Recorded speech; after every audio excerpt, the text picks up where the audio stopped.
Hello students, class 11 আৰু এটা নতুন ভিডিঅ' সৈতে তোমালোক সকলোকে পুনৰবাৰ স্বাগতম জনাইছো। আমি পঢ়ি আছিলো ক্লাস 11 ৰ চেপ্টাৰ নম্বৰ 3 ফিজিক্সৰ মোচনিনে স্ট্ৰেট লাইন আৰু তাৰ এটা আজি নতুন টপিক পজিশন টাইম গ্ৰাফ আমি আজি ডিসকাস কৰিম। আসলতে যেতিয়া আমি যিবিলাক গ্ৰাফ ড্ৰ কৰো এই গ্ৰাফ বিলাক জেনাৰেলি প্ৰেক্টিকেলৰ পৰা ড্ৰ কৰা হয়। তো আজি আমি দুটা কন্ডিশনত পজিশন টাইম গ্ৰাফ ড্ৰ কৰিম। ফাৰ্স্ট কন্ডিশনটো হৈছে এটা স্টেশনাৰী অবজেক্টৰ কাৰণে পজিশন টাইম গ্ৰাফটো কেনেকুৱা ধৰণৰ হ'ব। স্টেশনাৰী অবজেক্ট মানে অবজেক্ট এটা ৰৈ আছে, ৰৈ থকা অবজেক্ট এটাৰ কাৰণে পজিশন টাইম গ্ৰাফটো কেনেকুৱা ধৰণৰ হ'ব সেইটো চাম। নেক্সট আমি চাম ইউনিফৰ্ম মোশনত থকা অবজেক্ট এটাৰ কাৰণে পজিশন টাইম গ্ৰাফটো কেনেকুৱা ধৰণৰ হ'ব। মই আকৌবাৰ কৈছো যে আমি যিবিলাক গ্ৰাফ ড্ৰ কৰো গোটেই গ্ৰাফ বিলাক আমি প্ৰেক্টিকেলৰ পৰা ড্ৰ কৰা হয়। সো এটো কাৰণে আমি এটা এক্সাম্পল আমি নিজে কনসিডাৰ কৰি লম আৰু এই এক্সাম্পলটোৰ পৰা আমি গ্ৰাফ ড্ৰ কৰিম। সো আমি আজি যেটো first position time graph draw কৰিম সেই গ্ৰাফটো হৈছে ফৰ স্টেশনাৰী অবজেক্ট। স্টেশনাৰী অবজেক্ট মানে অবজেক্ট এটা ৰৈ আছে, অবজেক্ট এট ৰেষ্ট। তো পজিশন টাইম গ্ৰাফ এফালে থাকিব পজিশন আৰু এফালে থাকিব টাইম। Suppose x আৰু এফালে কি টাইম। ঠিক আছে, টাইমটো সাপোজ এটা 0 সেকেন্ড আছিলে, অবজেক্টৰ পজিশন সাপোজ আছিলে 4 মিটাৰ। অবজেক্টৰ পজিশন 4 মিটাৰ মানে দিস আমাৰ যেটো অৰিজিন থাকিব কি অৰিজিনৰ পৰা 4 মিটাৰ ডিসটেন্সত থাকিব। টাইম 1 সেকেন্ড হ'ল তাৰ পজিশনটো একেই আছে। টাইম 2 সেকেন্ড হ'ল তাৰ পজিশনটো একেই আছে। টাইম 3 সেকেন্ড হ'ল তাৰ পজিশনটো একেই আছে। তো আমি কি দেখিছো এই যিখন টেবুল বনালো এই টেবুলখন এটা স্টেশনাৰী অবজেক্টৰ কাৰণে এখন টেবুল। এনেকৈ আমি গম পালো স্টেশনাৰী অবজেক্ট বুলি, কাৰণ টাইমটো যেতিয়া 0 পজিশনটো 4 মিটাৰ, টাইমটো যেতিয়া 1 তেতিয়াও পজিশন 4 মিটাৰ, টাইমটো 2 তেতিয়াও পজিশন 4 মিটাৰ, টাইমটো যেতিয়া 3 তেতিয়াও পজিশন কি 4 মিটাৰ। দ্যাট মিন্স সি যেটো 4 মিটাৰ পজিশনত আছিল তাৰ হি টাইমটো গৈ থকাৰ লগে লগে হি তাৰ পজিশনটো হি চেঞ্জ কৰা নাই। দ্যাট মিন্স বডিটো ৰৈ আছে বা বডিটো এটা স্টেশনাৰী বডি। সো এতিয়া যদি আমি গ্ৰাফ ড্ৰ কৰো আমি প্ৰথম কি কৰিলো অৰিজিন এফালে x এক্সিস এফালে y এক্সিস। আমি x এক্সিসৰ ফালে টাইম লম, এফালে কি লম টাইম, টাইম t আৰু এফালে লম কি পজিশন, y এক্সিসৰ ফালে আমি কি ললো পজিশন, পজিশনটো আমি x এৰে দিলো। ঠিক আছে, এইবিলাক ধৰি ললো সাপোজ এটা 0 এটা 1 এটা 2 এটা 3 এটা 4 এটা নহয় আৰু এফালে 1 এটা 2 এটা 3 আৰু এটা কি 4। এটা যদি চাও আমি টাইমটো যেতিয়া 0 আছিল তেতিয়া পজিশনটো কিমান 4, টাইমটো যেতিয়া 1 আছিল তেতিয়া পজিশনটো কিমান 4, টাইমটো যেতিয়া 2 আছিল তেতিয়া পজিশনটো কিমান 4, টাইমটো যেতিয়া 3 আছিল তেতিয়া পজিশনটো 4। ঠিক আছে, নেক্সট যদি আমি আৰু বহাই যাও টাইমটো বুলে 4 সেকেন্ড হলকে, টাইমটো বুলে 4 সেকেন্ড হলকে তেতিয়া পজিশনটো কি 4 এ পাইছে, তেতিয়া পজিশনটো কি 4 এ পাইছে। ঠিক আছে, গোটেই কিটা পয়েন্ট যদি আমি লগ লগাই দিও তেতিয়া হৈছে আমি এটা পজিশন টাইম গ্ৰাফ পাম। ঠিক আছে, আৰু এই পজিশন টাইম গ্ৰাফডাল কাৰ কাৰণে হ'ব এই স্টেশনাৰী অবজেক্টৰ কাৰণে। তো আমি কি দেখিলো স্টেশনাৰী অবজেক্ট এটাৰ যেটো পজিশন টাইম গ্ৰাফ পালো সেই পজিশন টাইম গ্ৰাফটো হৈছে কি এডাল স্ট্ৰেট লাইন। আৰু সেই স্ট্ৰেট লাইনডাল আমি কি দেখিছো যেটো টাইম এক্সিস আছে টাইম এক্সিসৰ কি প্যাৰালাল এডাল স্ট্ৰেট লাইন। এই গ্ৰাফটোৰ পৰা আমি কি বুজিলো যে যেতিয়া 0 সেকেন্ডত আছে টাইমটো তেতিয়াও পজিশনটো 4, যেতিয়া 1 সেকেন্ড তেতিয়াও পজিশন 4, যেতিয়া 2 সেকেন্ড তেতিয়াও পজিশন 4, যেতিয়া 3 সেকেন্ড তেতিয়াও পজিশন 4, যেতিয়া 4 সেকেন্ড তেতিয়াও পজিশন 4। দ্যাট মিন্স টাইম গৈ থকাৰ লগে লগে আমাৰ অবজেক্টটোৱে তাৰ যেটো পজিশন আছে সেই পজিশনটো চেঞ্জ কৰা নাই। দ্যাট মিন্স বডিটো ৰৈ আছে বা বডিটো এটা স্টেশনাৰী বডি। আৰু সেই স্টেশনাৰী বডিটোৰ কাৰণে আমি যেটো পজিশন টাইম গ্ৰাফ ড্ৰ কৰিলো সেই গ্ৰাফটো আমি কেনেকুৱা ধৰণৰ পালো এডাল স্ট্ৰেট লাইন পালো। আৰু সেই স্ট্ৰেট লাইনডাল আমি কেনেকুৱা ধৰণৰ পাইছো আমাৰ যেডাল টাইম এক্সিস আছে এডাল টাইম এক্সিস সেই টাইম এক্সিস ডালৰ প্যাৰালাল। সো আমাক যদি কেতিয়াবা 1 মাৰ্কৰ কোৱেশ্চন আহে যে পজিশন টাইম গ্ৰাফ এটা স্টেশনাৰী অবজেক্টৰ কাৰণে ড্ৰ কৰা বা স্টেশনাৰী অবজেক্ট এটাৰ কাৰণে যদি পজিশন টাইম গ্ৰাফটো কেনেকুৱা ধৰণৰ হয় আমি কি বুলি কম যে it is a straight line parallel to time axis. Time axis ডালৰ প্যাৰেলাল ঠিক আছে সো তোমালোকে বুজি পালা বুলি ভাবিছো নেক্সট আমি পজিশন টাইম গ্ৰাফ ড্ৰ কৰিম ফৰ ইউনিফৰ্ম মোশন এটা তোমালোকে আঁকি লোৱা এবং মই দিছো next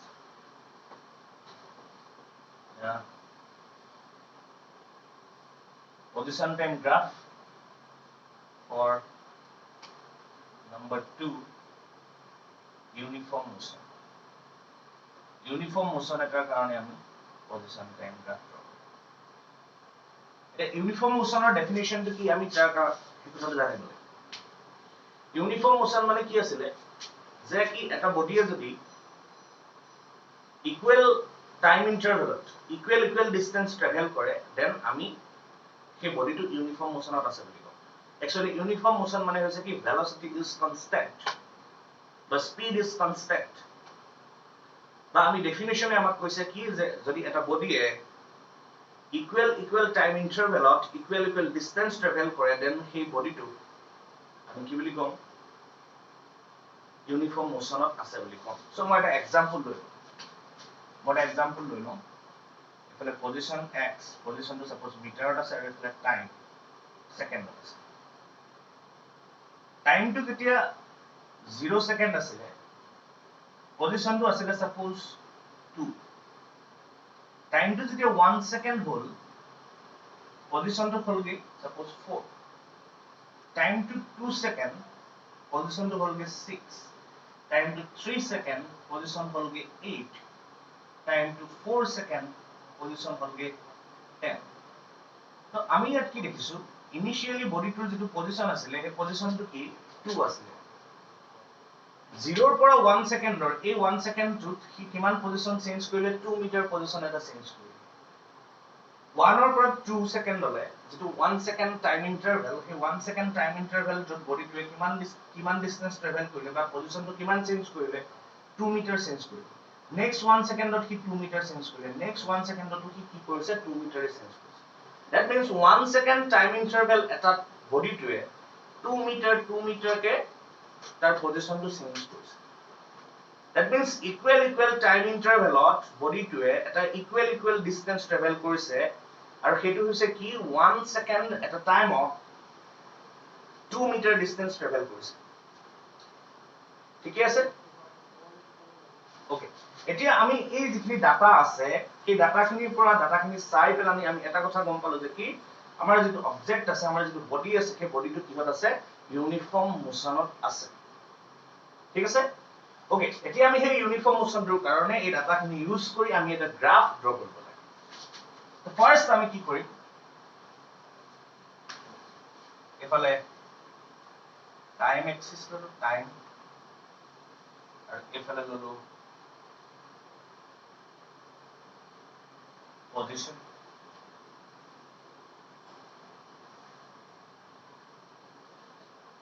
it is 0 it is 1 it is 2 3 4 ifale 2 4 6 8 10 এটা টাইম টু যেতিয়া 0 আছিল টাইম টু 0 থাকলে পজিশনটো কি আছিল 2 টাইম টু যেতিয়া 1 সেকেন্ড হল পজিশনটো গৈ কিমান হল গৈ 4 টাইম টু যেতিয়া 2 সেকেন্ড হল গৈ পজিশনটো কিমান আছিল গৈ 6 টাইম টু যেতিয়া 3 সেকেন্ড হৈছে পজিশনটো গৈ কৈছে কিমান 8 আৰু টাইম টু যেতিয়া 4 সেকেন্ড হৈছে পজিশনটো গৈ কৈছে কিমান 10 এটা যদি আমি এই গুটেই কিটা পয়েন্ট যদি জয়েন কৰি দিও এই গুটেই পয়েন্ট কিটা জয়েন কৰি দিলে আমি অলমোস্ট এডাল কি পাম স্ট্ৰেট লাইন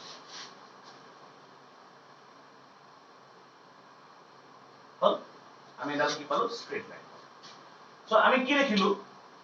আমি যদি এটা ইউনিফৰ্ম মোশনৰ কাৰণে position time graph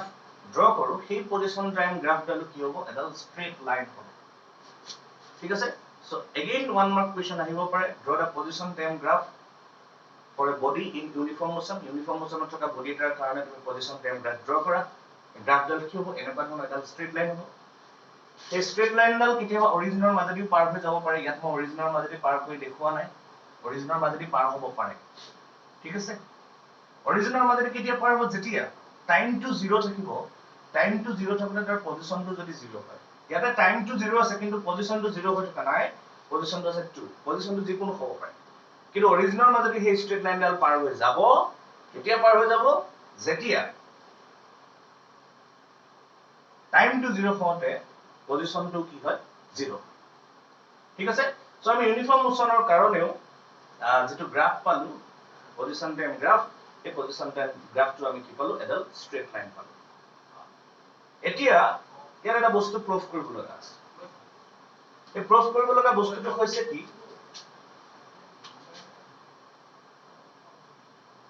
the slope of position time graph gives velocity the slope of position time graph gives velocity এই যেটো পজিশন টাইম গ্রাফ হবো এই পজিশন টাইম গ্ৰাফটোৰ যেটো স্লোপ হবো এই স্লোপটোৱে কি বুজাব বুলি কৈছে the slope of position time graph gives velocity তো velocity indicate কৰিব এই স্লোপটো ঠিক আছে সো এই স্লোপ মানেনো কি আমি সেই বস্তুটো জানিব লাগিব তো মই ইমান ডিটেইল স্লোপ কি হয় কি কথা ইয়াত নহুম মই জাস্ট আমি ইয়াতে ফিজিক্সত কেনেকা ধৰণৰ স্লোপ উলিয়াম মই সেই কথাটোহে তোমালোকক এতিয়া কম So কি হবো স্লোপ মানে হৈছে কি এটা লাইনে x এক্সিসৰ লগত যদি থিটা এংগল কৰে এটা লাইনে যদি x এক্সিসৰ লগত থিটা এংগল কৰে দেন tan থিটাৰ যেটো ভ্যালু হ'ব সেই ভ্যালুটোকে আমি কি বুলি কম স্লোপ বুলি কম that means এই লাইনডালে যদি x এক্সিসৰ লগত থিটা এংগল কৰে দেন tan থিটাটো হ'ব কি এই যিডাল লাইন এই লাইনডালৰ কি হ'ব স্লোপ মই এক্সাম্পলটো মই এটা কাম কৰো মই এই x এক্সিস বা টাইম এক্সিস ডালৰ প্যাৰেলাল কে মই এডাল স্ট্ৰেট লাইন ড্ৰ কৰিম ঠিক আছে ধৰি ললো আমাৰ এই যিডাল পজিশন টাইম গ্ৰাফ এই পজিশন টাইম গ্ৰাফ ডালে এই লাইনডালৰ লগত থিটা এংগল কৰিম যেহেতু এই লাইনডাল এই টাইম এক্সিসৰ প্যাৰেলাল হয় এই লাইনডাল টাইম এক্সিসৰ প্যাৰেলাল বা x এক্সিসৰ প্যাৰেলাল হয় সেই কাৰণে এই লাইনডালৰ লগত পজিশন টাইম গ্ৰাফটোৱে যেটো এংগল কৰিব সেই একেটা এংগল এই লাইনডালে এই x এক্সিসৰ লগত কৰিব বুজি পাইছনে কথাটো যেহেতু এই দুইডাল প্যাৰেলাল এডাল আৰু এডাল প্যাৰেলাল সেই কাৰণে এই পজিশন টাইম গ্ৰাফটোৱে এডালৰ লগত যিমানটো এংগল কৰিব x এক্সিসৰ লগত এই একেটা এংগল কৰিব সো মই স্লোপ মানে কি কলো যে এডাল লাইনে x এক্সিসৰ লগত যেটো এংগল কৰিব সেই এংগলটোৰ টেনজেন্টৰ ভ্যালু বা tan থিটা এটোকে আমি কি বুলি কম স্লোপ বুলি কম এতিয়া আমি দেখিছো এই লাইনডালৰ লগত থিটা এংগল কৰিছে এই গ্ৰাফটোৱে এতিয়া হলে x এক্সিসৰ লগতো কৰিব থিটা এংগলে কৰিব দেন স্লোপ ইকুৱেল টু হ'ব কিমান স্লোপ ইকুৱেল টু হ'ব tan theta then slope equal to কিমান হ'ব tan থিটা এই স্লোপটোৱে আমি উলিয়াব লাগে এটোৱে প্ৰুফ কৰিব লাগে যে এই গ্ৰাফডালৰ যেটো স্লোপ হ'ব সেই স্লোপটোৱে আমাক কি দিব ভেলোসিটি দিব এই বস্তুটোকে আমি প্ৰুফ কৰিব লাগে সো মই এটো মুহাই দিছ মই নেক্সট মই এটা ফিগাৰ আঁকিলো মই এক্সট্ৰাকে তোমাক বুজাই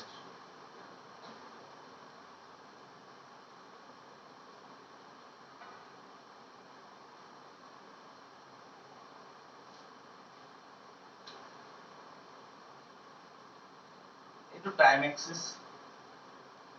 আৰু এফালে ললো আমি পজিশন সাপোজ এডাল হৈছে position time graph for uniform motion আমি জানো যে ইউনিফৰ্ম মোশনত থকা বডি এটাৰ যেটো পজিশন টাইম গ্ৰাফ হ'ব সেই পজিশন টাইম গ্ৰাফটো এটা ষ্ট্ৰেট লাইন হ'ব আৰু আমি এডাল ষ্ট্ৰেট লাইন ড্ৰ কৰিছো ফৰ ইউনিফৰ্ম মোশন টাইমটো যেতিয়া 0 আছিল ধৰি ললো যেটো পজিশন আছিল এই পজিশনটো হৈছে x নট টাইমটো যেতিয়া এই সাপোজ পইণ্টত এই পইণ্টত ধৰি ললো টাইমটো t1 আৰু এই টাইমটো যেটো পজিশন হ'ব সেই পজিশনটো ধৰি ললো x1 এই দুটা পইণ্ট ললো এই পইণ্টত সাপোজ টাইমটো t2 আৰু পজিশনটো ধৰি ললো x2 তো এইটোটা আমি দেখিছো পজিশন টাইম গ্ৰাফ আৰু এই পজিশন টাইম গ্ৰাফটোৰ নাম দিলো সাপোজ AB এটা পজিশন টাইম গ্ৰাফ কাৰ কাৰণে ফৰ ইউনিফৰ্ম মোশন হেতু কাৰণে এই গ্ৰাফটো এডাল কি হৈছে স্ট্ৰেট লাইন হৈছে আমি ধৰি ললো যে ইনিশিয়ালি বডিটোৰ যেটো পজিশন আছিল এই পজিশনটো কিমান x1 বুলি কৈছো টাইমটো যেতিয়া 0 আছিল পজিশনটো x1 এই গ্ৰাফডালৰ ওপৰত এটা পইণ্ট আমি লৈ ললো সাপোজ p পইণ্টটো এনেকুৱা এটা পইণ্ট যেটো পইণ্টত টাইমটো আছিল t1 আৰু পজিশনটো আছিল কি x1 তাৰপিছত আমি এটা নেক্সট পইণ্ট ললো q পইণ্টটো এনেকুৱা এটা পইণ্ট যে q পইণ্টত টাইমটো t2 আৰু পজিশনটো কি x2 ঠিক আছে এতিয়া আমি কি কৰিলো এডাল ইফালে এক্সটেন্ড কৰি দিলো এডাল আমি ইফালে এক্সটেন্ড কৰি দিলো আৰু এটা পইণ্টত কটাকটি কৰিছে আৰু এই পইণ্টটোৰ নাম দিলো সাপোজ আমি r এই পইণ্টটোৰ নাম দিলো কি r এতিয়া আমি এটা কথা চাব লাগে যে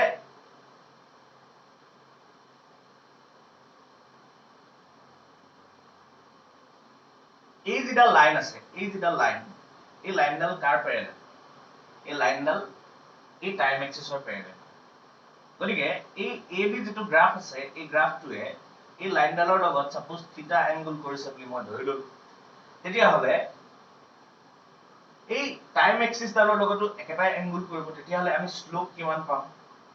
স্লোপ ইকুৱেল টু পাম আমি কি tan থিটা বুজি পাইছানে আমি স্লোপ ইকুৱেল টু কি পাম tan থিটা পাম কেলে পাম আমি কি দেখিছো এই যেটা গ্ৰাফ আছে আমাৰ পজিশন টাইম গ্ৰাফ আছে এই পজিশন টাইম গ্ৰাফটোৱে এই লাইনডালৰ লগত থিটা এংগল কৰিছে আৰু এই লাইনডাল প্যাৰেলাল টু টাইম এক্সিস বা প্যাৰেলাল টু x এক্সিস তেতিয়ালে x এক্সিসৰ লগত এই লাইনডালে একেটা এংগল কৰিব এন্ড স্লোপ ইকুৱেল টু তেতিয়া tan থিটা এতিয়া এই যে ট্ৰায়াঙ্গল আছে এই ট্ৰায়াঙ্গলটো যদি চাও ট্ৰায়াঙ্গলটো হৈছে কি PRQ এই PRQ যেটো ৰাইট এংগল ট্ৰায়াঙ্গল এই ৰাইট এংগল ট্ৰায়াঙ্গলটোৰ পৰা tan থিটাৰ ভ্যালুটো কিমান আহিব পাৰপেন্ডিকুলাৰ বাই বেস tan থিটাৰ value QR divided by PR QR divided by PR এতিয়া আমি QR আৰু PR ৰ ভ্যালুটো চাব লাগে আপোনালোকে যদি চাই ইয়াৰ পৰা ইয়ালে x1 ইয়াৰ পৰা ইয়ালে x2 ইয়াৰ পৰা ইয়ালে x2 ইয়াৰ পৰা ইয়ালে x1 তেতিয়ালে ইয়াৰ পৰা ইয়ালে কিমান হ'ব x2 ইয়াৰ পৰা ইয়ালে কিমান হ'ব x2 - x1 হয়নে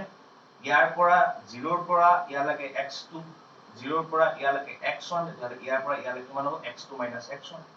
তাহলে এই দফা আকৌ ইকুৱেল হ'ব কাৰ QR ৰ ইকুৱেল হ'ব that means QR equal to হ'ব এই পাৰ্টটো ইকুৱেল হ'ব x2 - x1 ঠিক আছে দ্যাট মিন্স আমাৰ যেটো QR আছে QR ৰ জায়গাত আপুনি কি পুট কৰিব পাৰিব x2 - x1 ঠিক আছে এতিয়া ইফালে চাওক ইয়াৰ পৰা ইয়ালে t2 ইয়াৰ পৰা ইয়ালে t1 তেতিয়া হলে ইয়াৰ পৰা ইয়ালে কিমান হ'ব t2 - t1 ইয়াৰ পৰা ইয়ালৈকে t2 ইয়াৰ পৰা ইয়ালৈকে t1 তেতিয়া ইয়াৰ পৰা ইয়ালে কিমান হ'ব t2 - t1 ইয়াৰ পৰা ইয়ালে যদি t2 - t1 হয় ইয়াৰ পৰা ইয়ালে PR এটা খুব কিমান হ'ব t2 - t1 PR ৰ ভ্যালুটো কিমান হ'ব t2 - t1 সো PR ৰ জায়গাত আমি কি লিখিব পাৰিম t2 - t1 এটা x2 - x1 divided by t2 - t1 এনেকুৱা ধৰণৰ এটা ফৰ্মুলা আপোনালোকে পাইছে যদি এটা বডিৰ পজিশন t1 টাইমত x1 হয় t2 টাইমত x2 হয় তেতিয়া হলে average velocity is equal to x2 - x1 divided by t2 - t1 এটো আপোনালোকে আগতে পাইছে that means আমি ইয়াত x2 - x1 ৰ জায়গাত del x লিখিব পাৰো t2 - t1 ৰ জায়গাত আমি কি লিখিব পাৰো del t লিখিব পাৰো then del x by del t is equal to কি velocity v তো আমি কি ডিৰাইভ কৰিব পাৰিলো যে এই যেটো ইউনিফৰ্ম মোশনত থকা বডি এটাৰ পজিশন টাইম গ্ৰাফ ড্ৰ কৰিলো আৰু সেই পজিশন টাইম গ্ৰাফটো আমি কি পালো এডাল স্ট্ৰেট লাইন পালো আৰু সেই স্ট্ৰেট লাইনডালৰ যেটো স্লোপ হল সেই স্লোপটো আমাক কি দিলে ভেলোচিটি সো কেতিয়াবা 2 মাৰ্কস বা 3 মাৰ্কসৰ কাৰণে প্ৰুফ কৰিব আহিব পাৰে যে prove that the slope of position time graph gives velocity. ঠিক আছে? So ভাবিছো তোমালোকে ক্লাছটো বুজি পালা। আজি ক্লাছত ইমানখিনি আছে। নেক্সট মই এটা ক্লাছত velocity time graph details of discuss কৰিম। velocity time graph টো এটা ধৰণৰ কিছুমান proof কৰিব লগা কথা থাকিব। এই বস্তুখিনি আমি proof কৰিম। নেক্সট খুব সোনকালে আৰু এটা নতুন ভিডিঅ লৈ তোমালোকৰ মাজলৈ আহি আছো। যদি তোমালোকৰ কিবা ডাউটছ থাকে তেতিয়াহ'লে তোমালোকে মোৰ কথাখিনি কমেন্ট সেকশনত জনাব পাৰা, নাইবা তোমালোকে মোৰ WhatsApp নম্বৰ 8399047794 এই নম্বৰত যোগাযোগ কৰিব পাৰা। আৰু খুব সোনকালে এটা নতুন ভিডিঅ লৈ অহাৰ প্ৰতিশ্ৰুতিৰে আজিৰ ক্লাছটো ইমানতে সামৰিছো। Thank U.